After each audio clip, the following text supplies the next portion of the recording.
It's a really good idea. Yep, very much. So, Annette, can I ask you a question? It's a bit in advance of the meeting, but you mentioned about the 30-metre width. Is that an average, or Yes. is it a, you know, our project, the Te Mamaku project, is long, fairly thin pieces, and I've just measured a couple of them, and the widest point is about 43 metres of these first two blocks, going right down to probably 5 to 10 metres at either end. So it's going to be a bit of a tricky one to try and determine whether we're bang on 30 or nearly 30, or I don't know, is this a... Well, fairly- Madeline might like to chip in, because turns out that she knows a lot about this. But yeah, my understanding is it's a average. And are we okay to talk about this now before Yeah, the speaker comes in? Yeah, sure, go for it. Sure. Yeah, so that's right. It's definitely an average of 30-metre width across the contiguous area. So What does that you have to mean? have it all connected. And as long as it's a minimum of 1 hectare as well, then it's eligible for the emissions trading scheme.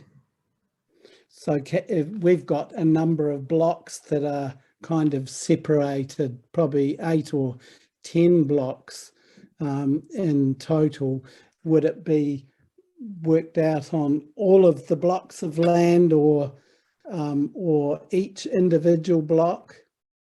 So it would be worked out across all of the blocks of land as long as those blocks were connected. So for eligibility in the emissions trading scheme, the areas have to be connected, and they have to have a minimum average width, and they have to be a minimum of 1 hectare total.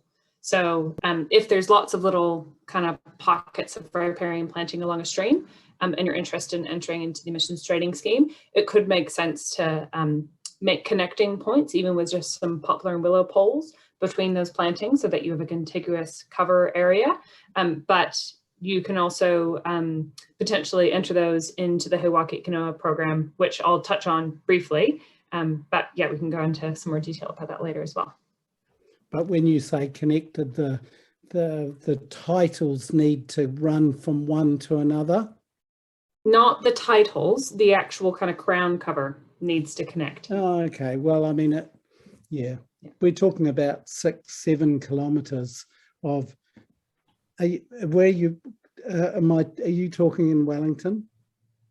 No, I'm actually based over in Rotorua, but Okay. so if it's 6 or 7 kilometers, that sounds great. It's just a matter of making sure that if it is kind of long and thin, that Yes. somewhere along that, you can create what I call a lollipop structure, so that if you're not meeting that 30-meter average width across the way, then you can connect it to some planting that can kind of increase that average potentially. So there's